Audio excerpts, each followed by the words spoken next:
Welcome back to more of Ask Alexyss.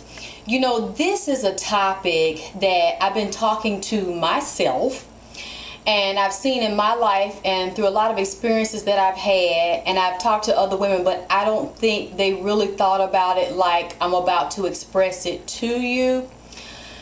One thing, especially with women of color, because we don't realize how spiritual, how sexual, how intuitive we are, and how everything is locked into a cell memory code.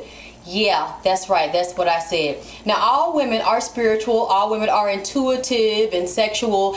And I'm trying to get people to see, especially women, that spiritual, sexual, intuitive energy is all interconnected. Many times we're so fragmented on a mind, body, and spiritual level that we don't realize that mental, emotional, spiritual, sexual, and intuitive energy is all coming from the same divine source, that cosmic source of energy. And we're going to do more classes, because at first I wasn't sure about putting those kinds of lectures up on YouTube, like the one lecture you saw me doing on penis power, and I'm sitting there talking about the number line, the positive and the negative number line that is in the coding of all cells, blood, DNA, and fluids that run throughout the body and all of our glands.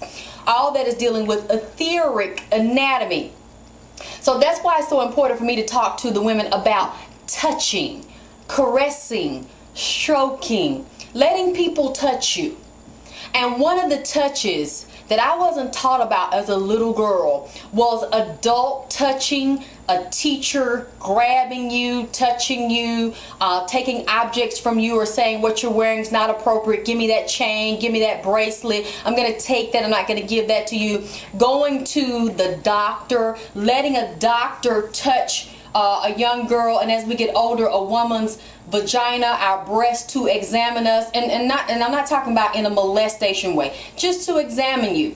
Having an adjustment, a chiropractor adjust you, touch your body, manipulate you. Have you realized that most of the time we get examined by a doctor, we get touched when we're students in school, little kids, by a teacher, and they never ask our permission? When we go to church, I know I grew up in a holiness church where everything was shouting and anointing, laying on of hands with oil, praying.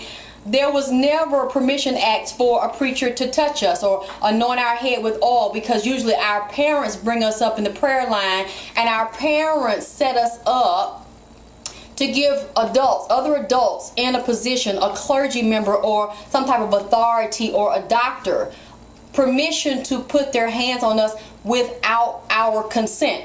So we're conditioned at a very early age to feel uncomfortable telling somebody no, or even thinking about it. We don't even think about it when we get up on a table to get examined. Should I give this doctor, or did I give this doctor permission to touch me?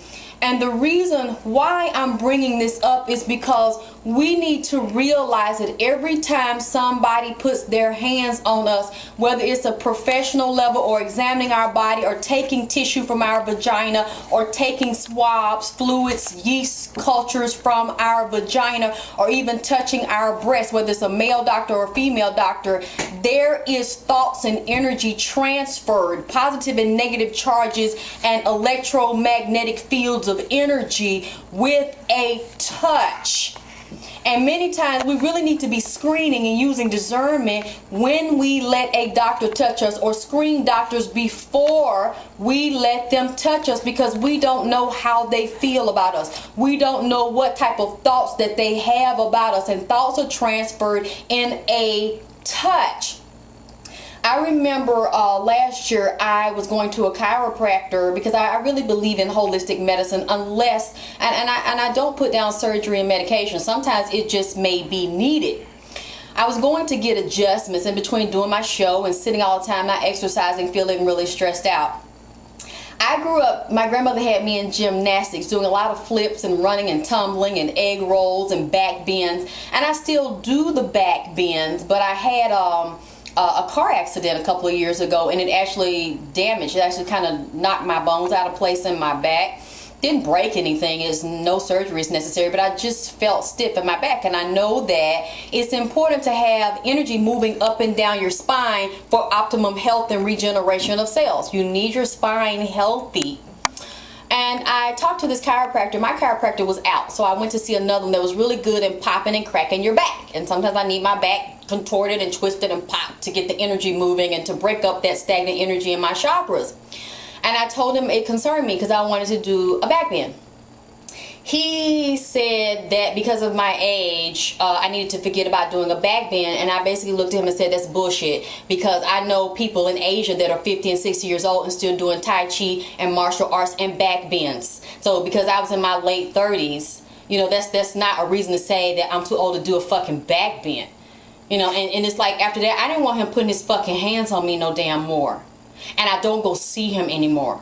And I'm glad he said that to me, because what I realized is a lot of times doctors examine you and they touch you, but they think all kind of fucked up shit about your ass while they got you on the examining table and while they putting their damn hands on you. And what I realize is people can curse you or bless you with their damn thoughts and shit, and while they putting their hands on you, stroking your damn body, thinking shit about your ass.